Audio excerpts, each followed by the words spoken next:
be, a hoop genius to see that. Well, let's start off with the sweep. I too agree with Chuck. Wow, I can't believe it. Welcome to NBA Game Time Finals presented by YouTube TV. And you heard Charles Barkley, Grant Hill, Chris Webber, and Smitty all say we're going to get a sweep. Well, this game went as predicted in the sense that it's the third game in these finals that we had decided by 10 points or more. But this time around, it's Miami Heat showing signs of life. Jimmy Butler, 40 points. 11 assists, 13 rebounds, did everything he could to get the win, and it's now Miami getting that victory. But, Chuck, the very last words you had in the pregame show was, I guarantee a sweep. Look what happened. Well, first of all, I don't know if I guaranteed a sweep. Stop it, Mr. Miles. Listen, I want to take my hat off to Jimmy Butler and the Miami Heat. Listen, Tyler Hero, all those guys, these guys were awesome tonight. That was a perfect Miami Heat basketball game. They are terrifically coached. They are very well disciplined. But this, to me, was two things. Number one, Jimmy Butler willing his team to win this game. But, Chris, we had this conversation earlier today talking about when the Lakers win, whether it's 4 or 5 games, it doesn't matter. You saw tonight, when Anthony Davis doesn't dominate, they're not going to win. He was in foul trouble, and don't even worry about what his numbers were. We were having that debate earlier. Anthony Davis, hey, listen, I got nothing but respect and admiration for LeBron James. But if Anthony Davis doesn't dominate, because this Lakers team, they're not a great team. They got 2 great players and a bunch of Jags, just guys. Hey, just another guy. That's what I call them. They're just Jags. Just a guy. Well, they got 2 guys. But they got 2 guys who are amazing. But if those 2 guys don't play great, the Lakers aren't going to win. And tonight, Jimmy Butler was the best player on the court, and that's why the Miami Heat won. Well, clearly Jimmy Butler, not just another guy, because he put up a performance with some legends. Jerry West, James Worthy, Charles Barkley. There you go, Chuck. Steph Curry and LeBron James has done it 5 times, 30-point triple-doubles in the finals. But those 40, 11, and 13, those numbers have never been met or exceeded by any of the guys on this list in one single finals game. So when you see those numbers, you see those stats, Grant, how impressive was Jimmy Gets Buckets Butler? Because tonight we can certainly call him that. Well, first of all, Chris, I want to apologize to America and all the fans out there watching. Just like Chuck messed me up in the second annual Black Masters with his golf game for 3 months, I think predicting after him messed me up as well. So I want to apologize. Jimmy Butler was fantastic. And, Coach Spo said that after game 2, they needed a Herculean effort from Jimmy Butler, and he provided that. And like Chuck said, he willed them. I mean, he came out, he got people involved, he played with confidence, he took care of the battles back and willing them here and keeping them alive. And now more time to recover. Maybe they can get some more artillery back. Maybe Bam Adebayo gets back. But now Miami feels like, okay, we have a chance. And I was blown away. I kept waiting for the Lakers to make a run. I kept waiting for the Lakers. Okay, I thought in the fourth quarter when they tied things up, okay, here they go. They're going to close it out. But Jimmy Butler and his team were playing so high and so much confidence and able to secure that win. Just a great win for that franchise. Yeah, certainly when Rondo made that layup and the Lakers went up 93-91 after being down 14 in the third quarter, Grant, it certainly seemed as if what you felt like was happening was going to happen, but Jimmy Butler continued to take over. C-Webb, I got to look at Anthony Davis's first quarter and come to you on that. It's something, as what Chuck said, that he has to be dominant, but he had 4 turnovers, 2 personal fouls, no shots, no points, and just 1 assist in those first 8 minutes in the first quarter. How detrimental was that for the Lakers once they got down in that hole and AD was struggling so much? Well, Chuck said it all. I mean, it's just the fact that the way this team goes, I know everybody wants other narratives, and we're watching one of the greatest players in the history of the game, and LeBron, play in the finals. But they cannot win without AD being their best player on the court.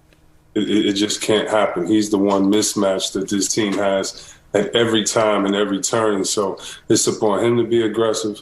It's upon the coaches to call and get him plays in his sweet spot and kind of isolate him to make sure he has no choice but to be aggressive. And then it's up to his guards to make sure they're cutting so that they can get in the passing lanes if he gets double teamed. But the way he goes is the way this team goes. And, I really don't feel bad about predicting the fact that Miami should have lost. Miami should have lost. They're nowhere near as good as this Laker team, period. That's just the truth of it. But that's the great thing about sports, right? Is the fact that we all, have proved people wrong our whole lives. And that's what Jimmy Butler did tonight. That's the great thing about sports. When you're supposed to lose, sometimes you can pull yourself out against the odds, and you have to love the Miami Heat heart, and you have to love what Jimmy Butler does. He's the battery in their back. I saw like a fake snarl by one of the guards at the end of the – I just start laughing like, oh, that's Jimmy Butler making them believe. And so I love the fact that they believe because of him, and so it's definitely fun to watch. Well, we certainly have to pay attention to the fact that it's the Miami Heat in the sense of, Chuck, I know you're a college football guy. And it was as if the Miami Heat were passing over the Miami Hurricanes turnover chain. In that first quarter, the Lakers had 10 turnovers. That's the most in NBA Finals history in a single quarter. What did you see early from LeBron with 4 turnovers, AD with 4 turnovers, and the Lakers struggling to take care of the ball? Well, listen, because every NBA team got this. I call them Jags, just a guy. Every NBA team got a bunch of Jags. But the key is, do you have enough supers? And if LeBron and AD, if they don't play great, I said this on TNT, LeBron and AD, if they play great, those other guys, they're front runners. No disrespect, they're front runners. They play well when AD and LeBron play well. AD and LeBron, they probably going to – see, that's the thing. I had this argument with Shaq on the show, Chris, about a week ago. LeBron finished with like a triple-double. We didn't have a good game. They lost the game. And Shaq was like, we had great numbers. I said, yeah, he didn't put an imprint on the game. You could not have watched that game tonight and say LeBron or AD had an imprint on the game. And you said something interesting. The Miami Heat were up the whole game. The whole game. They got off to a bad start. You talk about the turnovers by AD and LeBron. But listen, I always tell people, the other NBA team, they got some guys. They don't have AD, LeBron, or KD or somebody like that. But those other guys got players. So tonight, Jimmy Butler, the game was close. He only had to make 3 or 4 shots, and that was the game. So, but I'm really happy for the Heat because I hate to see, one of my proud things about my career, I never got swept. Because if you get swept, that's as humiliating and embarrassing. That is as low as it can go. Just for the record, Shaq got swept like 8 times, but that's neither here nor there. But listen, it was a really great win for the Miami Heat. But listen, let's don't get it twisted. The Lakers are still in control of the series. And let me tell you something. I don't know if Bam or Dragic gonna be back. I know that foot thing is a real serious deal. But, man, I just don't see how the Lakers can lose this series. We thought they were going to sweep it. But it's probably going to be a gentleman's sweep where they beat them 4-5. But, hey, let's give Miami credit, man. I was really proud of those guys tonight because they battled. Grant, I'm going to give you an opportunity to disagree with Chuck in this sense.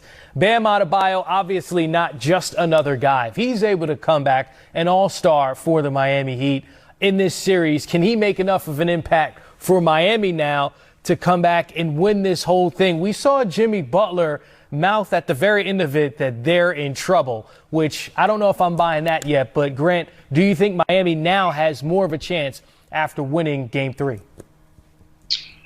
Well, look, Adebayo is going to help them. He's going to make them better. I think tonight's game was just as much about what Butler and Miami did as it was what L.A. didn't do.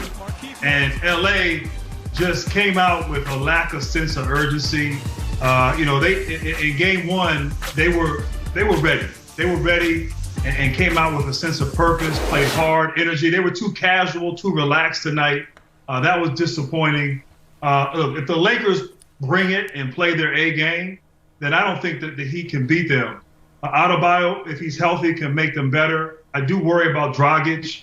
When you have, a plantar fasciitis tear, that takes time to heal. And that's a lower extremity where, at least with Adebayo, it's his shoulder, his neck. It doesn't affect his lower extremities. But, I think the Lakers have been good in the postseason when they play poorly and bounce back. And so I imagine they'll watch film, they'll understand that they had a chance to knock them out, and they didn't really come out with that focus. They were just too relaxed, too casual, too cool. And when they play that way, they can be beat. But when they play hard and they play with a sense of purpose, they're unbeatable. So I think they'll respond, they'll bounce back and take care of business. But it won't be easy because this Heat team has a tremendous amount of heart, and now they have some confidence to complement that. Certainly they've gained some respect tonight. C-Webb, looking forward to Game 4 between the Heat and the Lakers. What did you take from Miami tonight? Something they can build upon in Game 4. Well, Chris, if you don't mind, I want to ask Chuck and Grant this one little thing that happened. It's a little nuance, but I think the fact that they didn't have Adebayo changed the defensive strategy of the Lakers, meaning Olynyk could hit threes outside. And so now the big guys had to go outside. And so then you have Dwight Howard that's not as effective. AD, they have to change the pick and rolls instead of, picking and worrying about the cutter. Now you have to pick and pop. I don't think they'll be surprised by that next game, but I'm wondering what you guys think if you thought that maybe that was a little bit of a difference tonight that maybe we didn't expect. No, Chris, I think you made Greg, a great point. Yeah, Chuck, I think you made a great point, Chris. There was a lot of times tonight where you saw Butler driving and getting into the paint, and there was just one-on-one play. And that was because the bigs had to stay out there and guard Olynyk and guard the shooters. So it really gave Butler more space to operate. And normally if an Adebayo was in there or another big, Butler now has other bodies in there and can't operate. But I thought the spacing was so good for Miami, and it gave Butler so many opportunities in the paint there to score in that mid-range area. So you're right. That's a decision. Adebayo's back. Obviously, he's an all-star. He's high energy. Defensively, he's so good. But Olynyk, they found something in Game 2 with Olynyk, and he came out. Even though they lost, he shot the ball well. And what do they do in terms of the rotations? Do they play Olynyk a little bit more? Because that matchup may help. It'll be interesting to see what Miami does. Yeah, 24 points, 9 rebounds in Game 2 for Kelly Olynyk. 17-7 in this Game 3 victory. Played 31 minutes. So like you said, Grant, he's making the most of more playing time. In Game 3 here, Chris, as we go back to you in the studio in Atlanta. Thanks, Jared. Great interview with Kelly Olynyk. 17 points, 7 rebounds in that Game 3 win. But something that we can't overlook is LeBron James in the fourth quarter. Chuck, let's go to you on this. 5 points, 4 turnovers in the fourth quarter for LeBron. He has to be better in the fourth quarter for them to win a tight game like this, correct? Well, they have to be better in the first quarter. That's the key. When you let the Miami Heat hang around and you're playing uphill for days ago, that to me is a lack of discipline and a lack of focus. But listen, this was a must-win for the Heat. It wasn't a must-win for the Lakers. I know everybody's going to go crazy, but the Heat has to win the next game because they're not going to come back down 3-1. It's unfortunate they got all the injuries. I would love to see this team if Adebayo and Dragic were healthy. But to me, Jared said something interesting. So the next game is not until Friday, game 5. I think the Heat would feel a lot better if Game 4 wasn't until Wednesday.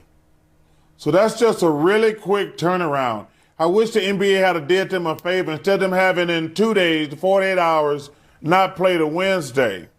So because they're going to have all that team. So if Miami could win Game 4, and then they get those extra days for Adebayo and Dragic, that would be huge. But They only got 48 hours, and that's a really quick turnaround. Because to me, I always tell guys, and I think Grant and Chris know this, like, if I can play Tuesday, I could have played Sunday. Because, like, you know what? I'm not going to get hurt any worse. I'm going to try to play for my guys in the locker room, especially we're in the finals. So I just think it's a really quick turnaround. But listen, tonight was a must-win. You were awesome tonight, man. Congratulations to getting back in the series. But my question is, they said they had a barber in the bubble. Clearly, you haven't made your way to the barber in the bubble. That's not a question. That's a question. Have you not made it to? Clearly, No, you that's have not made it to the barber. Do you not know what That's a still barber not a in the question. bubble is? That's a question, and I do know, I do know what a barber is, but I'm not trusting nobody. Plus, I think I'm playing pretty well like this. Chuck, that's all you got? Hey, listen, let me tell you something. You ain't got to shave or cut your hair if you play like you did tonight. You were awesome, man. So let me ask you a question. Thank you. You are a question, mental, man. I got a question coming, man. Okay. What the hell is this big coffee thing? It's Big Face Coffee, and it's $20. And if you send me $20, I'll send you a cup. $20 for a cup of coffee? $20. Take it or leave it. If you don't want it, I don't care. Wait, listen, first of all, I don't drink coffee. Listen, you can look around here. C-Webb and Grant and Jared, them brothers who drink coffee. I don't drink coffee. But $20, don't you think that's a little expensive? You can afford it. They pay you well enough. Hey, man, congratulations. Jimmy, just a couple Appreciate things. you. Two things. C-Webb, man, just want to say you played great. And number one, could you talk a little bit about the fact you got in the paint with Olenek, because maybe it was spread out and maybe the floor was spread when you talked about all you have to do is get into those, make a layup or a shot and get into those shooters. And second, how has life prepared you to be an underdog in games like this where, it is what it is and you feel like you just have to do what you have to do? I really think I have the easy job. I think they draw so much attention that I get wide open gaps to get into the paint. And then if there's more than one person in the paint, kick it out. But like I've said all year long, I don't view us as underdogs. We got a group full of NBA players like everybody else. Yeah, nobody picks us to win, but I really think we got a chance. Hey, Jimmy. Here. Oh, hold on, man. It's my turn, Chuck. So, Jimmy, I got a question for Jimmy. Man, you're not making questions. You just making statements, man. How much for Listen, hey, Grant, I got a question for Jimmy. Can I ask Jimmy a question? All right, go ahead, man. Go ahead. So, hey, Jimmy, I just want you to know, this, that Grant Hill, Chris Webber, Steve Smith picked you to get swept this night. So how do you feel about them three guys picking you to get swept? Okay. It's the norm. I'm pretty sure everybody. Ask him who he picked. Yeah. Ask him who he picked. Who did you pick? Yeah, all right. I understand. Don't worry about it. Well, yeah, I'm sure you did. No, it's okay. We understand. No hard feelings. Jimmy, I apologize for Chuck tonight. But I do want to say that in game 2, you guys gave up 21 second chance points. Tonight, only 6. And also defensively, it seemed like you really frustrated them and set the tone by forcing some turnovers early. So what was the game plan and the thought process for you guys collectively going into the game on the defensive end of the court? Be a little bit more physical. I think we can do that whenever we're playing man-to-man, and then put bodies on bodies, go up there and get the rebound, not wait for the ball to land in our hands. I think we did a great job of that. We got back, and we got out in transition a little bit. Tougher opponent tonight, playing the Lakers or trying to handle Chuck's statements? They're neck and neck with one another, neck and neck. Well, Jimmy, we appreciate Hey, Jimmy, I just want you, Jimmy. Here he goes. Jimmy, I just want to say, man, listen, Number one, you said something very interesting. Did y'all play less zone tonight? Yeah, we did. Good question. Chuck, were you watching the game, Chuck? I was. No, but I'm saying, no, Grant. Remember before the game, we were killing them for playing zone the whole time, because them playing zone helps the Lakers. That was the point I was trying to make, Grant. Hey, Jimmy, I got a question. Did you guys score more points than the night? Yes, we did. All right, Jimmy. Sorry you had to deal with Y'all this. good, man. Y'all get Coach Barkley off the damn screen. Thank you very much. Congratulations. Appreciate y'all. 40 points, 11 rebounds, 13 assists tonight as Miami gets back into this series. Game 4 coming up on Tuesday night. And Charles will be back for that game too, I believe. All right, we'll come on back with much more of our post-game coverage live at the NBA Finals. Chris? Hey, Jared, I would say great interview, but Chuck just hijacked that from you. So, Chuck, great interview by you. Grant, way to hang in there. Let's get to the highlights from tonight's Game 3. There's LeBron and AD. You know, they were the guys who were talking about this for Jimmy Butler. Not seen on your screen those 8 turnovers by LeBron James. The Lakers had 10 in the first quarter and 18 for the game, and they lose 115-104. So looking ahead to Game 4, C-Webb, let's start with you. What do you think is the biggest factor for both teams looking ahead to try to get that victory? Well, I think Jimmy Butler said it is matching the energy of the Lakers. If the Lakers are the team that we think they are, they're going to come out and try to dominate early. They're going to try to be fast, get out on a fast break, dominate with second chance points, offensive rebounds, and just use their size. And if they do that and come out playing aggressive with attention to detail, they should have the advantage on paper. So that's what I expect. But I expected them to do that tonight. And Miami showed me that they had heart and they came out. So Miami always has a say in this. But I expect the Lakers to come out and be upset, watch film, have 2 days rest, come back and try to dominate. Grant, what say you?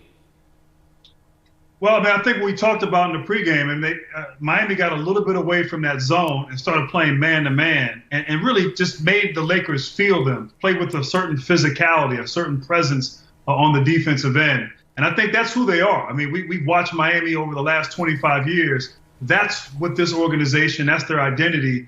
And so that's a little bit of a departure from what we've seen earlier in the first 2 games. So the Lakers will adjust. They have to ramp up their energy, their sense of purpose, at their intensity level. So, someone said in that interview earlier, the Lakers don't lose back-to-back games really all season. They've been really good at responding after losses. So the good thing for them, it's a quick turnaround. When you lose, particularly in the postseason, you want to play right away. So the Lakers are just going to have to come out and play harder, play with a better sense of urgency, and also adjust to Olynyk in his presence in this game. The lane is wider now, and Jimmy Butler has had more room to operate. I'd like to see LeBron James guard Butler maybe earlier in the game with his size and his intensity on the defensive end. He's the guy they have to stop for the Miami Heat. Yeah, quick turnaround. Anthony Davis played just 33 minutes and those 15 points and just those 9 shots. How about you, Chuck? What do you think are the biggest factors for Game 4 on Tuesday? Anthony Davis, number one. We talked about it before the game. We can talk about it between the next 4 hours. The Lakers only going to go as far as Anthony Davis carry them. But also, I am so glad they got rid of that stupid zone. Like, the notion that you got these little dudes trying to guard AD and LeBron on the backside of a zone. You go back, Danny Green was 1 for 10.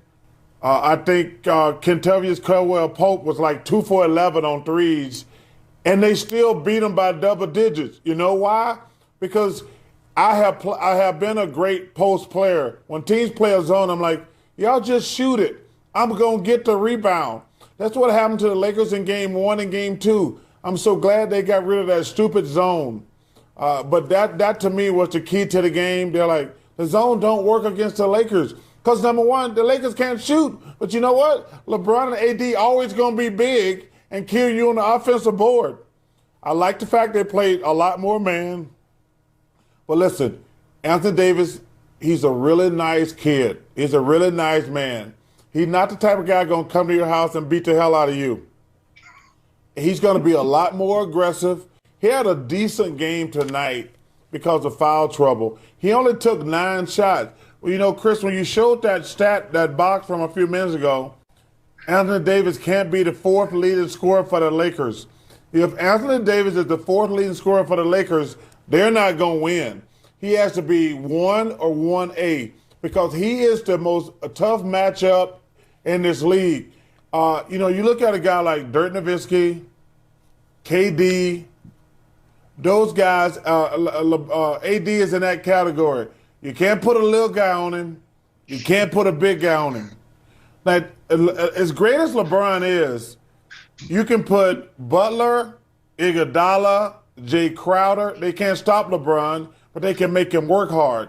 There's no player in this league can guard a guy who's 6'10", 6'11", who can post up or take you out on the floor. The key is going to be AD going into the next game, plain and simple. Kyle Kuzma, Markieff Morris with 19 points, both more than Anthony Davis. And there's Jimmy Butler. Chuck looking at the receipt for his cup of coffee. But Chuck doesn't drink coffee. He's not paying for that. Right, Chuck? Hey, let me tell you something. You know, Grant, who has the best mom and dad in the world, his mom, Janet, gave me the best advice ever, and I never listened to her. She told me not to start taking care of my family and friends, and I did. Like $5 million later, I got no family or friends. You know, so that's the best. Hey, your mom told me that. She said, hey, don't get them guys money because the first time you tell them no, they're going to hate you. It took me $5 million to learn that, Chris. I got no family or friends, so Grant is always my guy. And C. Webb, he is class personified. Smitty, hood rat, just a hood rat, him and Jared. But these two guys right here, these the only 2 guys I hang out with who drink like coffee. I've never had a cup of coffee in my life, but you know what? I'm proud of Jimmy for opening up, doing the entrepreneurial thing with the coffee. But I just can't do coffee, brothers. Yeah, you're caffeinated enough for all of us, Chuck. We can say that. We'll be back for Game 4.